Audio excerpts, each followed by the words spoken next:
Kuna aina mbili za michoro. Andika kwanza title, andika aina za michoro. Aina za michoro. Andika hiyo title, aina za michoro.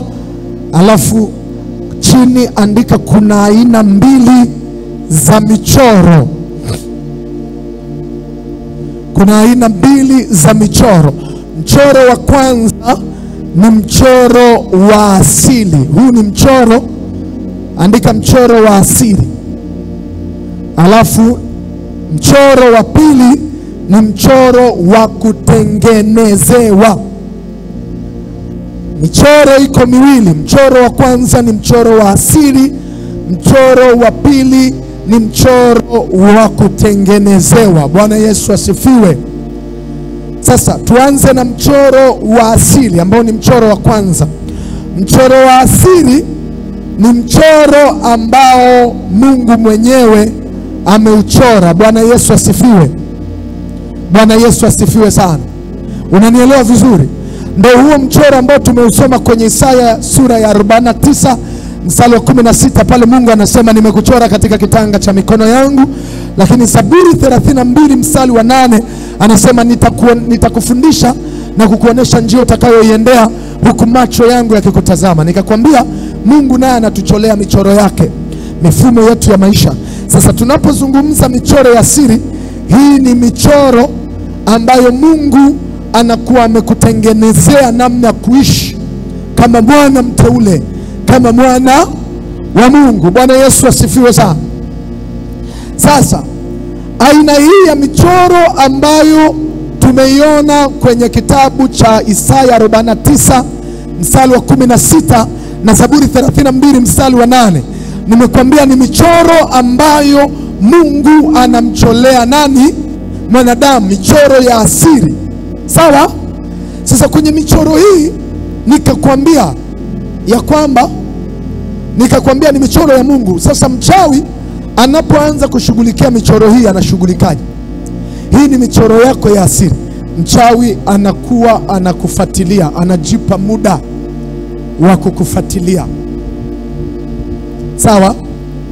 Sawa. Anajipa muda wa kukufuatilia. Tumeelewana? Lakini aina hii ya michoro, adui anachofanya kwenye huu mchoro wa asili ambao Mungu amekutengenezea, mchawi hawezi kukudhuru, mshirikina wala mganga, mpaka amekufuatilia. Na mara nyingi unapotembea katika michoro ya kimungu, mchawi hana uwezo wa kupiga ramli akakuona, kwa sababu unakuwa umefichwa kwenye divine ways, njia za kiungu. Kwa hiyo mchawi anachofanya, anakupandikizia marafiki. Kama makanisani huwa tunapandikiziwa watu ambao ni washirikina, maana hawawezi kukuona, kwa inabidi waje physical,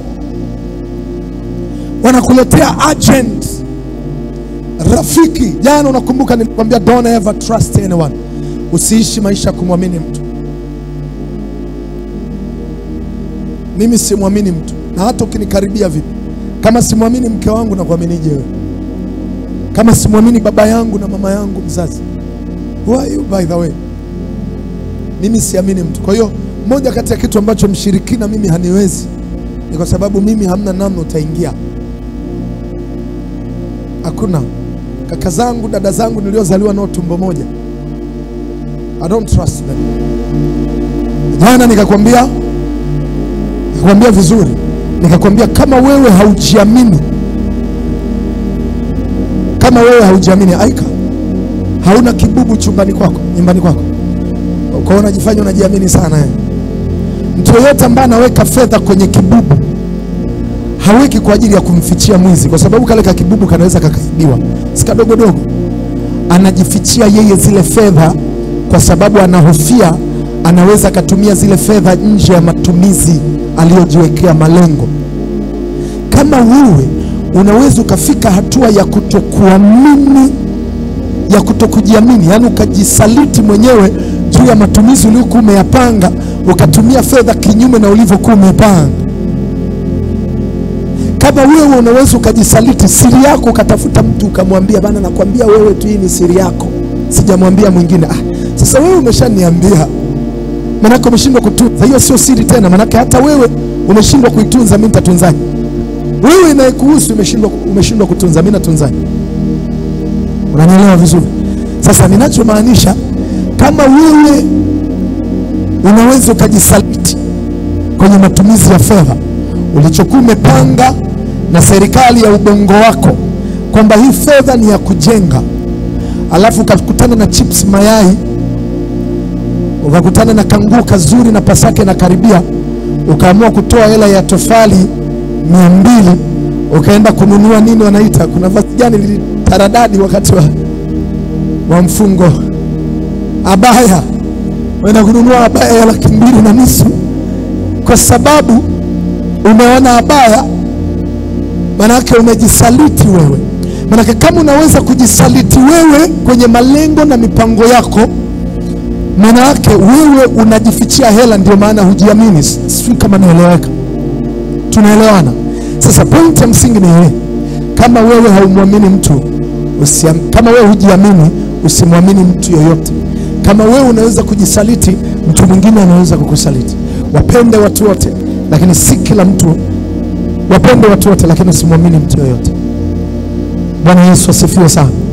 Bwana apewe sifa. Tunaenda sambamba, kuna mahali tunaelekea. Na mchungaji, are we together? Hallelujah. Sawa. Sasa nisikilize na unisikilize vizuri. Unapokuwa kwenye hii divine, kwenye michoro, divine ways, michoro ya kimungu, mara nyingi hii michoro mshirikina hawezi kukuona, mganga hawezi kukuona, waganga wa abjadi, wapiga mafumbo, wasihiri, wasoma bao, waganga wa tarasimu, wa visomo, wapiga faraki, wafuga majini, hawawezi kukuona. Mkristo unayenifuatilia, kama utakuwa unatembea kwenye divine ways, kwenye mchoro wa asili.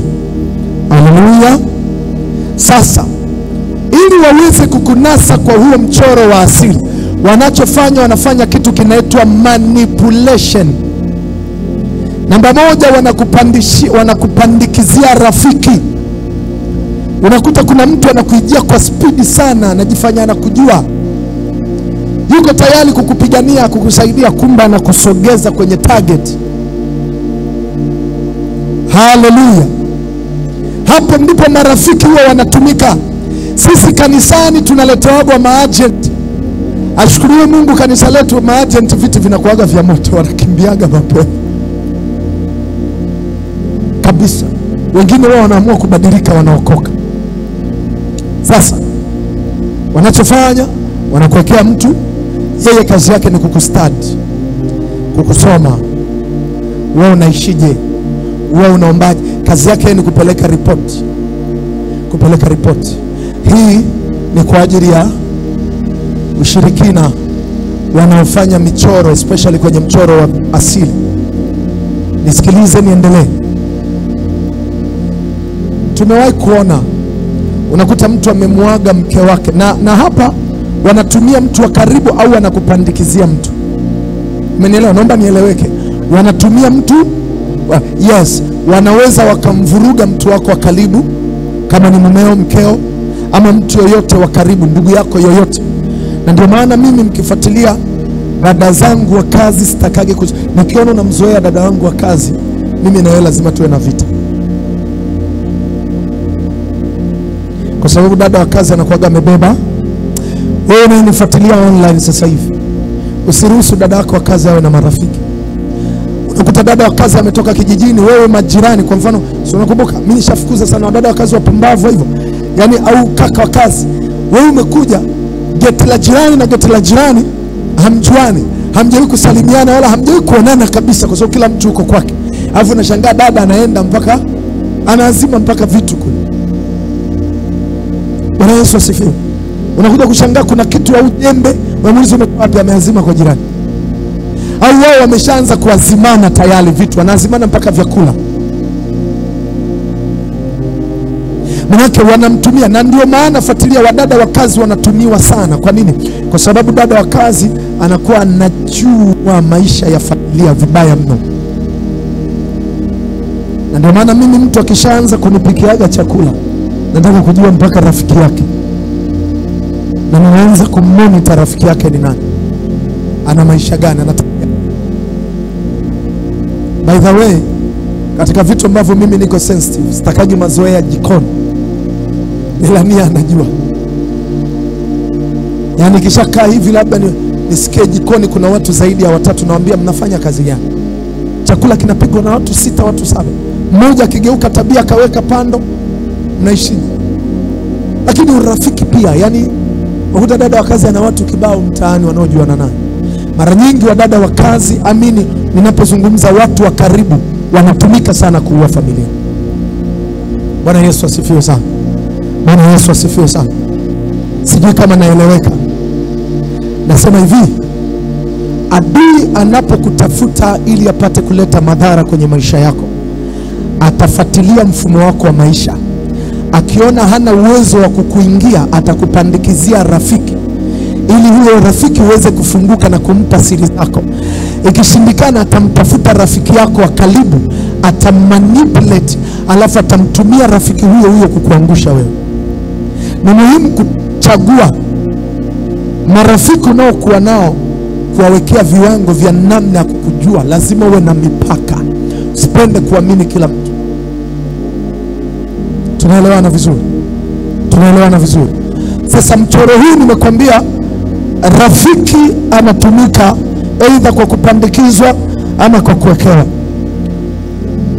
Nakumbuka ukitaka kumuuliza mama mchungaji rafiki yangu nani, atakwambia mimi kwa kweli sijui rafiki wa pastor.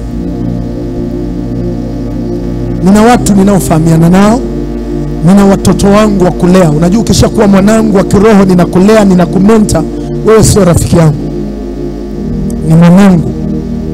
Manake tukikaa tunazungumza mambo ya kiroho, sio mambo. Tumeelewana vizuri? Tumeelewana vizuri? Bwana apewe sifa. Kwa adui anatumia huo mchoro. Ngoja nianze kukimbia ni zaidi. Bwana Yesu asifiwe.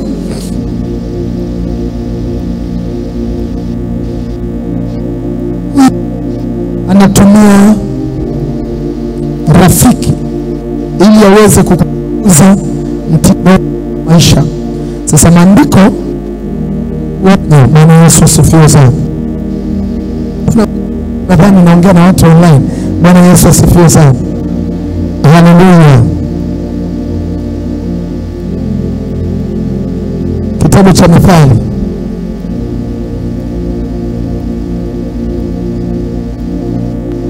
haleluya,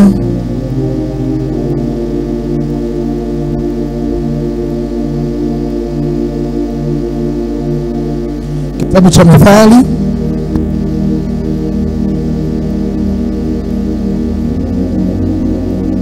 sura ya 18 mstari wa 24. Kitabu cha Mithali sura ya 18 mstari wa 24. Neno la Bwana linasema, ajifanyiaye rafiki wengi ni kwa uangamivu wake.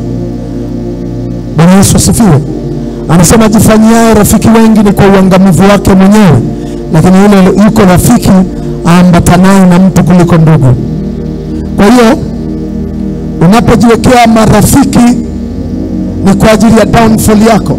Lakini wekee kitabu cha Wakorinto wa pili sura ya 6 mstari wa 14 mpaka 18. Aina gani ya marafiki uko nao pia? Kwa sababu kuna wale marafiki wa karibu. Mimi nashangaa unakuta mtu ana marafiki 30 na marafiki 40. Huyu marafiki wote hao wa nini? Bwana Yesu asifiwe. Unajua kuwa na marafiki wengi ni uoga. Yes, ni uoga. Anasema msifungiwe nira pamoja na wasioamini, kwa jinsi sivyo sawa sawa. Kwa maana pana urafiki gani kati ya haki na uasi? Tena pana shirika gani kati ya nuru na giza? Bwana Yesu asifiwe sana. Tena pana ulinganifu gani kati ya Kristo na Beliali? Au yeye aaminie ana sehemu gani pamoja na yeye asiyeamini? Anaendelea kusema mstari wa 16, tena pana mapatano gani kati ya hekalu la Mungu na sanamu? Kwa maana sisi tu hekalu la Mungu aliye hai, kama Mungu alivyo ya kwamba nitakaa ndani yao na kati yao nitatembea, nami nitakuwa Mungu wao na wao watakuwa watu wangu. Kwa hiyo tokeni kati yao mkatengwe nao, asema Bwana, msiguse kitu kilicho kichafu, nami nitawakaribisha. Unajua kabisa huyu jamaa ni mshirikina. Unajua kabisa huyu mama ni mwanga. Unajua kabisa huyu ni mwabudu miungu, hamtaki Yesu. Unashikamana naye vipi? Kuna majanga mnajitafutiaga wenyewe. Mimi siwezi kuwa na rafiki out of boundaries, nje ya mtu aliyeokoka. Never. Hakuna ule uoga wa kishamba eti utakosa watu wa kukuzika na kama oni. Mimi nimekufa, naogopa vipi kuzikwa? Sinawaozea. Nikiweza hapo nikinuka mtanizika, mnataka mstake. Mimi na muda. Mwambie jirani yako una muda. Unaogopa kuzikwa na wazimu. Hai. Ito, unataka kuzika. Unataka kuzika umekuwa harusi hiyo kwamba unataka watu wengi. Ukishadondoka watakuzika, wanataka wastake. Tena wasiokupenda kama ni majirani yako, watasikia harufu, watakuja tu. Watakuja kugonga, hata kama umedondokea ndani watakuja, jamani atukai. Watakupeleka hata kama ni site.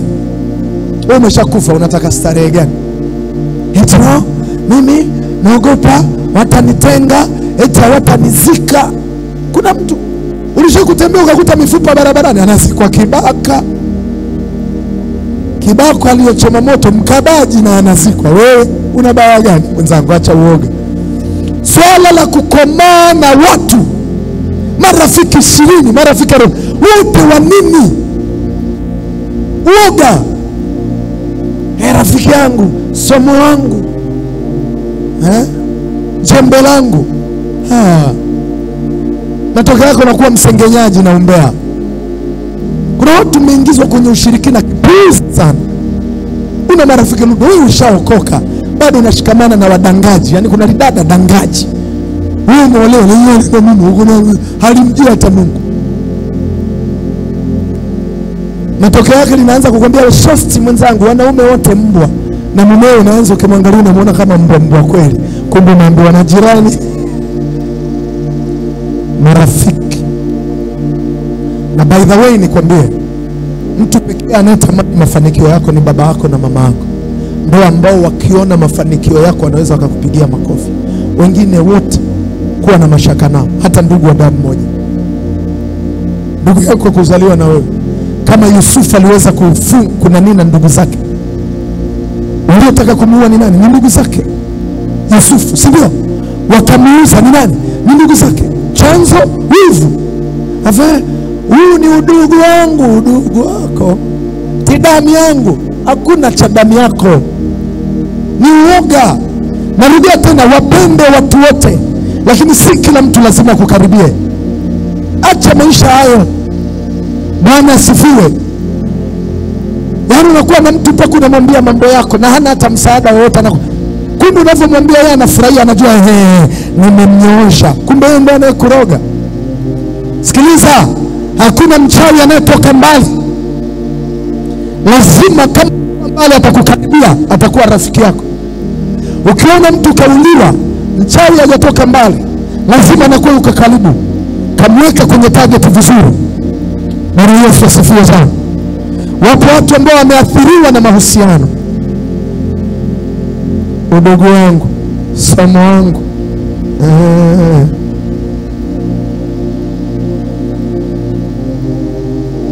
Mimi ninaweza nikawa na wewe nikiwa najua nina msaada kwako. Tena msaada wenyewe kiimani. Nje ya hiyo mipaka basi. Alafu lazima nijue kabisa huyu, lakini bado siwezi kukufungulia mlango. Yaani unaweza kuwa tunaongea sasa hivi ukishanitegea mgongo rebaka tabash na mpelekea moto. Kama ni yeye anashughulika na maisha yangu, napiga kwa damu ya Yesu. Muulize mama mchungaji huyu hapa. Tunaagiza binti wa kazi. Kaja binti kutoka Shinyanga. Sisi tukasema tunaingia kwenye maombi. Ni kawaida yangu kipindi hicho mpaka leo. Mimi mgeni yeyote, hata kama ni ndugu yangu, akiniambia nakuja kukuona, nakuja kukutembelea, mimi naanza kunena reba katabashakata remo musika rebrega bakore makata ramashaka. Huyu anayekuja kama ni mshirikina au anajua ama hajui, kwa sababu kuna mtu anaroga na hajui. Unalijua hiyo? Kuna watu wanabebeshwa uchawi kwenye mikono. Amesema naenda kumsalimia fulani, alivyoaga kijijini wanaokuonea wivu wakamvisha uchawi wa. Wewe nao ukamkumbatia wa. Uchawi nao kaingia wa. Baadaye Bwana Yesu asifiwe. Bwana asifiwe. Unanielewa vizuri? Nini kinachofanyika? Ni simple. Anaaga kijijini naenda kwa fulani. Wale wanaokuonea wivu walikutafutaga muda mrefu hawajakupata. Wanamwekea kipaseli, unajua paseli? Wanamwekea kamzigo bila yeye kujua. Kishirikina wanamwekea kitu. Wanamwekea pando kwenye nguo, wanamwekea pando kwenye kucha, wanamwekea pando kwenye begi. Yeye hajui. Anakuja na mabegi yake pa. Jamani, hana nia mbaya lakini kaleta uchawi. Unashangaa watu mara mtu kaanguka kifo. Mwishoni kabisa fulani alileta. Kivipi? Sababu ndugu yangu, hakuna cha ndugu yako. Ndugu yako kweli, lakini peleka moto. Sisi hatuamini mtu kwa jina la Yesu. Sema amina. Sema amen. Unakuwa kama usalama wa taifa wa mbinguni. Salama waaminiani. Yaani wao wenyewe waga wanapelelezana. Huyu anaweza kawa amegeuka. Muda wote wanafuatilia wao kwa wao. Alafu wewe tunakaa, rafiki yangu, unajiachia mwenyewe. Unapumzika. Eti huyu mimi kabisa mimi namwamini sana, hawezi kunifanyia ubaya. Wewe hujawajua watu. Bwana Yesu asifiwe. Sasa mama mchungaji anakumbuka, nikamwambia mama, huyu dada wa kazi kabla hajafika tuombe. Tukaanza riba katabashakarabaya, tukazisemesha kuta na ardhi, tukasemesha ardhi. Sikiliza, huyu binti anayekuja kama amebeba ushirikina au anajua ama hajui, ushirikina hautaingia ndani, hautafika, ardhi itapika. Tukamaliza tukasemesha kuta riba katabashakata, tukasemesha. Kipindi hicho stendi ilikuwa Ubungo, nikawasha gari nikamfuata. Nimefika Ubungo, yule dada kwanza ana adabu, akakaa kwenye siti ya mama mchungaji mbele. Kipindi hicho gari ilikuwa gari na siti karibia 6 nyuma. Kakaa na mimi mbele, nikaangalia nikasema huyu. Nikaendesha gari tukafika mpaka nyumbani. Siku hiyo tulikuwa tumeomba, maana mabasi yanaingia saa 7 saa 6 usiku. Kaambia fresh, kaambia bwana, akapewa chumba chake cha kulala. Kaingia kalala. Kesho yake ilikuwa Jumamosi. Kanisa ambalo nilikuwa nasali tulikuwa tuna seminar. Tumerudi kutoka kwenye seminar, alibaki nyumbani, alikuwa anapika. Sasa sisi desturi yetu ni kila siku lazima tufanye hii ibada ambayo tunafanya hapa. Ilikuwa ni ibada yangu ya familia yangu jioni, kila siku ya Mungu. Na sisi mpaka leo ukituona hapa tujala, yani hatuwezi kula mpaka tumemaliza ibada kwanza. Kumbe ndicho kilichotusaidia. Na ibada by then tulikuwa tunaanza saa 1:40 jioni. Na hiyo ibada tulikuwa tunajua muda wa kuingia, muda wa kutoka tujui. Mpaka roho Bwana amue. Baba, tukaingia. Tumetoka kwenye seminar, tulipofika tu nimepaki gari, tukaingia watoto na tukaanza maombi. Reba kata mashakata. Reba kama kawaida lisali moja kwanza la maombi kuvunja, afu ndo tunaanza kuulizana kama tunavyofanyaga tu ibadani. Piga.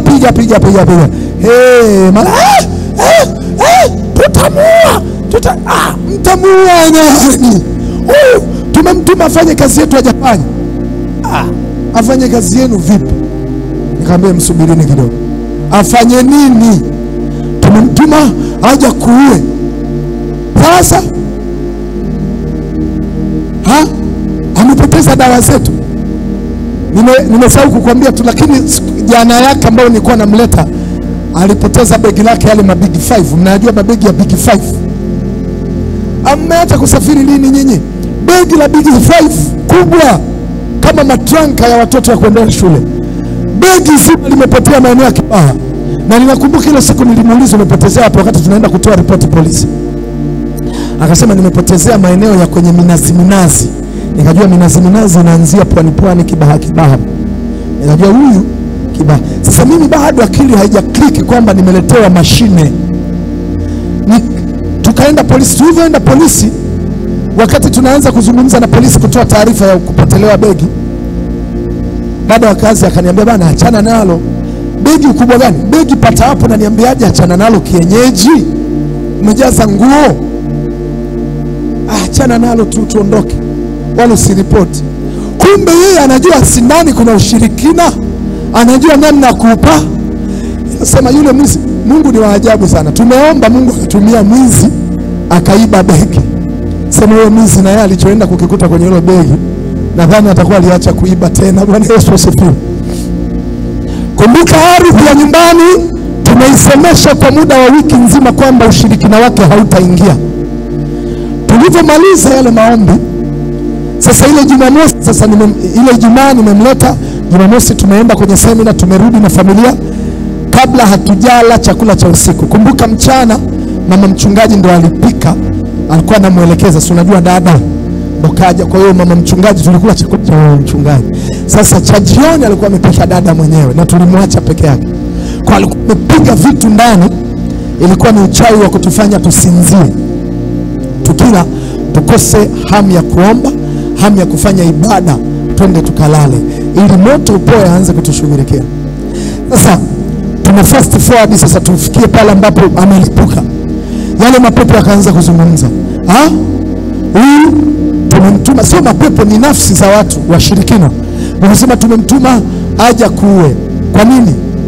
Kuna dada wa kazi wahi kuja hapa, wewe ulimfungua, tulikuwa tumemshikilia, alikuwa mtumwa wetu. Yule dada ambaye nilikuwa nithia jana kwamba alipata mchumba mzaduka huyo, kwa hiyo ndio tulimfunguaga. Sasa wale wa pili, huyu sasa kama ameletwa aje alipe kisasi, aje aniletee shida, aniue mimi. Basi piga. Kwa hiyo wakasema tulimpa kuvifuatavyo. Wanasema walimpa kwenye begi, walimpa dawa nyingi za kudhoofisha nyumba ili wawe wanaingia kutokea kule wao wanapita, walikuwa hawezi kuingia ndani. Kwa kuna dawa wakawa wamempa kupaka kwenye milango, na dawa nyingine wakawa wamempa kisu cha kishirikina. Wanasema kile kisu kama angebahatika kunichoma tumboni, ndani ya siku 2 ningeanza kuvimba miguu na tumbo lingevimba, ningeenda hospitali ile kuchomwa sindano tu, ningekufa pale. Alafu baada ya hapo alikuwa ameshapiga mpaka mahesabu, ndio nakwambia kalenda. Mama mchungaji unakumbuka? Alikuwa amepiga mahesabu ndani ya wiki moja mimi nitakuwa nishamaliza mpaka kuziko, na atawaambia kwa sababu mimi ni msukuma mwenzangu ule dada, ingawa simjui, kwa hiyo nilimtoa kwetu. Kwa hiyo angeaga kwamba sasa kwa sababu kaka ambaye ni mwenyeji ndo aliniita anaondoka, mimi sasa nirudi. Nilipiga, nakumbuka nilikesha naye mpaka asubuhi napiga. Baadaye ndo akafunguka, akasema uchawi wote uliondoka kwenye begi. Ndo akasema lile begi la Big 5 lilikuwa limejaa dawa.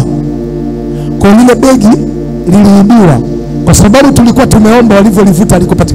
Baadaye asubuhi anazungumza sasa yeye conscious, akiwa na akili timamu, anasema kabisa, bana mimi kiukweli mimi ni mchawi, nilikuja kumuua huyu baba. Lakini akaanza kueleza sasa picha yeye mwenyewe, akasema nilivyoibua lile begi nilibaki na uchawi wangu wa asili ambao uko ndani ya mwili wa kuchanjiwa, lakini nilibakishiwa dawa kidogo za kupaka kwenye milango. Akatuonesha, wangapi nakumbuka niliwahi kuonesha mpaka picha zake. Yes, anafuta dawa kwenye milango. Kwenye mlango mkubwa ambao tunaingilia alipaka dawa juu. Anasema alivyokuja kwenye mlango wangu wa chumbani, alivyopaka akaanguka chini. Hakuweza tena kufanya nini? Kuendelea kupaka. Baadaye sasa Jumamosi anasema alivyogundua pale pana nguvu nyingi za maombi ya kila siku, akapata maelekezo, akapata signal kwa washirikina, wakamwambia atie dawa kwenye chakula, ile dawa ya kwenye mlango ainuizie aweke kwenye chakula. Kwa tungekula kile chakula kabla hatujaomba, ingekuwa ni mwisho wetu, tungeanza kupata uzito wa kuomba, moto ungepoa, alafu angefanya anachokitaka, baadaye angeondoka. Sema michoro. Kwa walikuwa wamechora, wanajua watafanya nini, lakini pia ile dawa ya kwenye milango mpaka kwa ajili ya wasaidizi wake waweze kuja kupita. Narudia tena, wakikushindwa wanakupandikizia rafiki ama wanatafuta rafiki yako wa karibu. Kwa hiyo walitupandikizia dada wa kazi. Nimeshahudumia wadada wa kazi sana. Na kule dada wa Arusha ambaye baadaye mtoto wa binti yao wa kazi wamekuja kumshtukia, akaja kakiri, anasema amekuwa kiwalisha vyakula especially watoto wadogo, anawanywesha maji ya maiti. Mtoto kadhoofika kama na utapia mlo, kumbe mtoto anaogeshewa na kunyweshwa maji ya maiti. Binti anakuja kukili hivi. Bwana Yesu asifiwe. Akaniambia sasa ushirikina wake uko kwenye nywele, kwenye nguo, na kwa tulifanya mambo mengi. Okay. Ikaja tena jambo jingine. Tukaja tukapata sasa kashirikina kengine, kenyewe ni kashirikina, kalikuwa kimpango wake, kanatafuta maisha. Aka kadada sasa, kenyewe kanatoka Simiyu, uko jirani na Gambosh, Bariadi. Kale kenyewe kalikuwa tukikaribia kuanza ibada eti kanazidiwa, kamechoka, kanauma, kanaenda kupumzika, kumbe kanapaa. Siku moja ibada nzito, nikamwambia mama mchungaji, kwanza yule alivyofika tu, nakumbuka yule dada wa kazi, niliambiwa ni mshirikina. Nikapiga pawa, kupiga pawa nikamwambia mama mchungaji, nenda kaleta begi lake. Tulivyomwaga hivi, dawa kama zote. Mama mchungaji jicho hili hapa likamtoka kama ndimu mpya. Bwana Yesu asifiwe. Haamini mama la mama, sema amina. Ana masiara, unaona warembo, unaona mabinti wadogo, sio wadogo. Endelea kuamini watu. Dada wa kazi. Tena wadada wa kazi wanatumika kwa sababu ndo anayekupikia, anayekulisha, ndo anayekufulia, ndo anayechua kona zote za nyumba, mnaingiaga saa ngapi, mnatoka saa ngapi. Mimi dada wa kazi hawezi kuja kabla hajapigwa vibandiko kwanza. Rebakata bashakata. Bwana Yesu asifiwe. Bwana asifiwe. Tunaelewana vizuri watu wa Mungu. Sasa aka kadada kenyewe bana, kenyewe kalisalimu amri mapema, kwa sababu tena alisalimu amri siku ya kwanza. Nilivyomwombea tu kaanguka, baadaye akasafiri kurudi, akasema bwana mimi ni mshirikina, mimi nafanya kazi na bibi yangu. Akaeleza aliyowaua. Sasa yule akaniambia bwana mimi nataka kuondoka. Nikamwambia wewe huwezi kuondoka, hela kukutoa toka Simiyu mpaka Zayumina, mimi wachawi siwaogope, wewe utakaa hapa. Tukakaa nendo, akawa ananipa siri. Sasa siku moja alichonikera, siku moja tu alizungumza, yani baba wewe waga haulali. Nikamuuliza kwa nini? Akaniambia siku moja nilijaribu uchawi, nikataka niingie chumbani kwako, lakini wao wakiwa na uvaa ule uchawi, kabla hajaingia ndani hizi kuta waga zionekane. Sawa? Anaweza kaona nyuma ya kuta kuna nini. Kwa anasema alivyoangalia hivyo akaniona mimi bado niko macho, ingawa mimi nilikuwa nimelala, lakini akasema nikakuona uko macho, wewe ulalagi. Sasa mimi sikuangalia sana la kuniona niko macho au siko macho. Nilichoangalia siku hiyo, je, nililalaje? Shuka nilikuwa nimetupa au nilikuwa nimejifunika? Hapo ndo nilimind, nikajua dada huyu. Bwana Yesu asifiwe sana. Haleluya. Kwa hiyo kitu ambacho unatakiwa kuzingatia sana kwenye maisha yako, usipende kuchekacheka na watu, usipende kuwafungukia watu kuwaambia habari zako. Bwana Yesu asifiwe. Mchoro wa pili tukasema ni mchoro wa kutengenezewa. Andika. Mchoro wa kutengenezewa, aina hii ya michoro ni pale adui anapoamua kubadilisha mtindo wa maisha wa mtu. Hii sasa ndio manipulation yenyewe. Anakubadilishia style yako ya maisha ili akupate. Anakutoa kwenye style yako ya kawaida ambayo ni ya asili, ambayo Mungu amekupangia. anakutengenezea michoro ya kwake. Bwana Yesu asifiwe. Na mara nyingi aina hii ya michoro inamwathiri mtu ambaye anakaa mbali na Mungu. Maana yake ukikaa mbali na Mungu, michoro ya kutengenezewa inakuwa na nguvu kwenye maisha yako. Maana yake wanachofanya, wanakutengenezea utaratibu mwingine wa maisha. Na hapa andika kabisa, mara nyingi hapa adui anacheza na mfumo wa hisia. Bwana Yesu asifiwe. Na anacheza na lango la muda. Tumeelewana? Tumeelewana? Katika njia na michoro hii ya kutengenezewa, anacheza na hisia zako, alafu anacheza na lango la muda. Maana yake anakuwa na kutengenezea hisia. Unakuwa either ni mwepesi wa kukata tamaa. Unataka kufanya biashara fulani, au ni muombaji, unasikia kukata tamaa. Unasikia huwezi kuomba, unasikia huwezi kuimba, huwezi kwenda kanisani tena. Kwa unaanza kupata uzito. Wanakuchorea, wanacheza na hisia zako, wanafanya manipulation, wanakugeuza. Sawa? Wanakutolea mchoro, lakini wanaanza kucheza na kitu kinaitwa muda. Hapa wanacheza na kitu either wakuwahishe ama wakucheleweshe kulingana na makusudi wanayotaka kuyafanya. Kuna binti mmoja ambaye alikuwa ni binti alikuwa wa kwanza mshirikina kuokoka. Tuwezi kumtaja leo jina kwa sababu tuko live. Si mnamkumbuka? Ambaye yeye ndo alifanya wale wengine tukawajua. Yule binti alikuwa ni mdogo, ana uwezo wa kugeuza kuwa paka. Hapa kanisani mwaka juzi ishakuwa. Alikuwa na uwezo wa kugeuza paka. Na yule binti ndo alituambia, tumeanza tu huduma bado tuko chini hapa, mwaka juzi alitumwa na mama mmoja aje atupe shilingi 1 pamoja na mavi ya tai kwenye madhabahu ili auwe madhabahu. Anasema akawa amezidiwa na nguvu za madhabahuni akashindwa. Sasa yule binti baada ya kuokoka alinipa siri nyingi. Ndio maana kuna siri zingine nazifahamu. Alisema kwamba hakunaga ajali ya barabarani ambayo inatokea kwa bahati mbaya. Haipo. Nikamwambia serious. Nikamwambia, anakuambia hakuna ajali yoyote ya barabarani, iwe ya pikipiki, iwe ya bajaji, iwe ya mtu kugongwa, iwe ya gari kugongana, ambayo sio ushirikina, sio nguvu za giza. Sasa aliniambia mambo mengi sana. Bwana Yesu asifiwe sana. Bwana Yesu asifiwe sana. Alichoniambia, moja kati ya kitu alichoniambia, akaniambia katika kitu ambacho washirikina wakiwa wanataka kutoa kafara ama kuteka damu, huwa wanacheza na timing. Kama ajali imepangwa itokee saa 7 barabara fulani, itatokea saa 7 muda huo huo, na tarehe ni ile ile waliopanga na muda ni ule ule, kama hatopatikana mtu wa kuomba. Anakwambia yale majira unaona kuna ajali imetokea, imepangwa, na mpaka mtu anayetakiwa kutolewa kafara anakuwa amekusudiwa. Amnaga bahati mbaya wala bahati ya kubahatisha, no. Wanakuambia kama ni basi fulani linatakiwa kugongana na basi fulani, wanachofanya wao, wanaanza kuarrange basi hili sasa na basi hili ya kutani, wanaenda kwa mahesabu. Kwa yale majini wanaoyatumia yale maroho yanaanza kufanya kazi pamoja na wao kwa muda.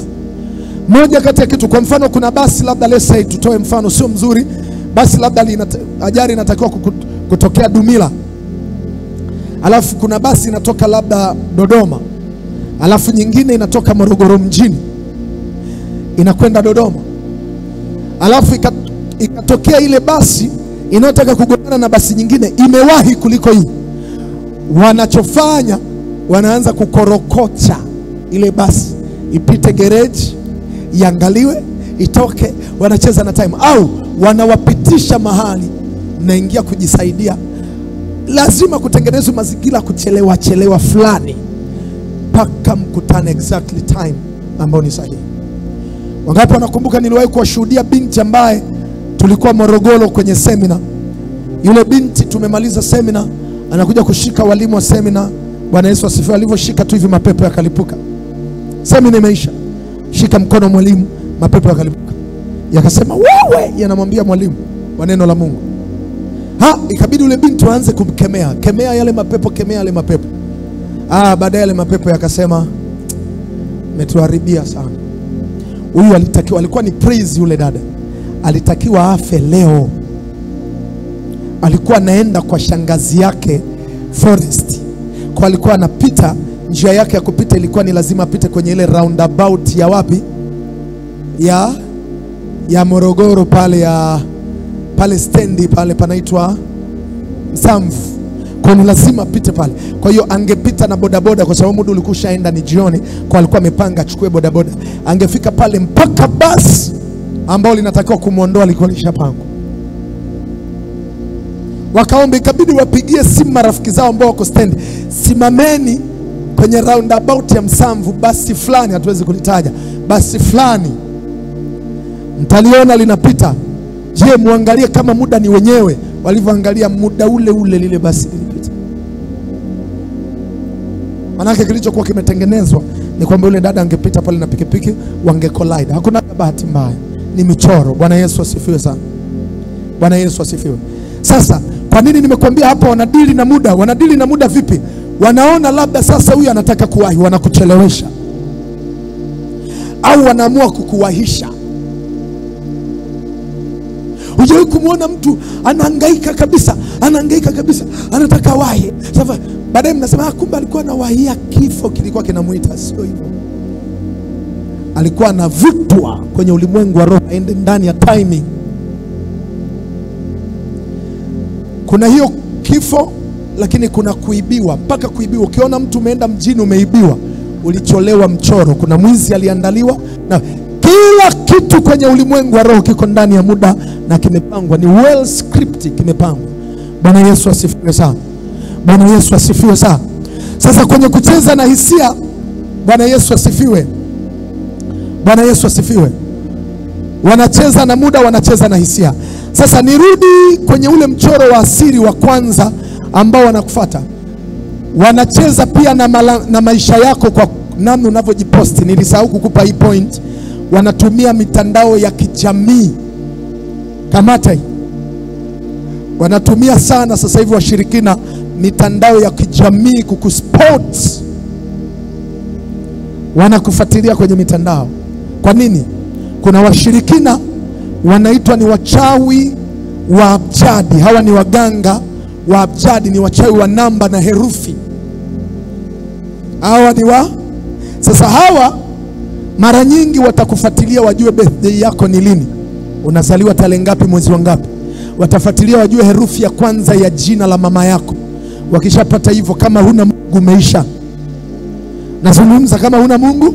Ndio maana ninawaambia kuposti birthday na hauna simamo mzuri na Mungu, kuwa makini.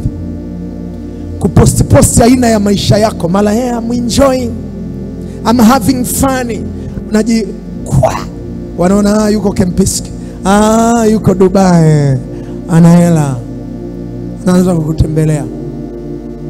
Ashanga mimi mtumishi hela waga zikai, kumbe kilaga bago na tupostia. Na wao wanajua kala pizza. Kaenda fish market Masaki. Mahali ambako menu inazidi kupanda gharama kadri muda unavyozidi kwenda. Huyo ana hela, kumbe hela yenyewe maskini ulipewa. Wanakuja wanapuna kaela kote ndani. Bwana Yesu asifiwe. I'm having fun. Hii sasa ni kiroho na kimwili. Kuna watu wameuawa, especially South Africa. Tumeona mtu alijiposti, kuna msanii mmoja amejiposti tu, yuko mahali akaingia, mwingine ameingia Insta live, amepost kwamba yuko mahali, wakahakikisha ile location, au mwingine ametupia location kwenye mitandao, wakaona, wakajua yuko mahali fulani, wakamfuatilia, wakaenda wakamuua. Nini? Michoro. Bwana Yesu asifiwe sana. Hii mitandao ya kijamii unaitumiaje? By the way, kupitia mitandao ya kijamii mtu ana expose maisha yake. Na ukitaka kumjua mtu maisha anayoishi, ingia kwenye mitandao ya kijamii. Akiwa na huzuni leo utajua tu. Utasikia tu I'm so sad. Akifiwa utasikia RIP. Ukisikia amezaliwa siku, it is my birthday. Kila kitu unajua leo birthday yake. Unamsupport tu. Unamsupport. akinunua, akifungua kaduka. Thank you Lord. Nataka nikwambie leo, wazungu anakuambia secret is power. Siri ni nguvu. Ukisha expose maisha yako kwenye kila kitu, unamrahisishia adui kupata uhalali juu ya maisha yako. Kuna watu wengi mmeangushwa, kuna watu wengi mmefanyiwa hiana na mabaya kwa namna ambavyo mnaweka open maisha yenu sana kwenye mitandao ya kijamii bila kujua kwamba unamrahisishia, unamtengenezea mazingira rahisi adui yako ambaye alikuwa mwanzoni hawezi kujua ni njia gani apite. Anajua madhaifu yako, anajua furaha yako, anajua unapenda nini. Kwa sababu hii yote kufuatilia michoro, lengo ni kutaka kujua weak side and powerful side, upande wako wa nguvu na upande wako wa udhaifu. Bwana Yesu asifiwe. Kuna mabinti leo mjini hawaolewi kwa sababu kila mchumba anayempata anataka kumpost. Thank you Lord, I'm in love again. I am in love. Unajifanya kumficha ficha yule mwanaume kidogo anaonekana kisogo. Wanamuona washirikina. Wewe ficha unachojua. Bwana Yesu asifiwe. Weka maisha yako private kama hauna nguvu za Mungu za kutosha. Ila kama una nguvu za Mungu za kutosha, maisha yako acha yawe wazi, maana ni ushuhuda kwa hao washirikina ili wapate kuokoka. Amina. Lakini kama hauna nguvu za Mungu, my friend, hide yourself. Hide yourself. Umeletewa tena kwenye eneo la wachumba, wadada wanarogana hatari. Wadada wanarogana hatari. Kwa nini? Unawarahisishia waione michoro yako. Unashangaa, ni mimi mtumishi, yani kila nikipata mtu yani ananiacha siku mbili. Usipate shida na wewe mtu, mwambie nipe namba yako, save namba yangu na namba yako. Wewe unaangalia status zake. Taona mara kesho kaweka pete, mara kesho kaweka mikono na glasi. Anataka watu wajue akina mwana nani kwamba yuko vizuri. Anadhani anawakomoa, kumbe anawatengenezea mazingira rafiki. Bwana Yesu asifiwe sana.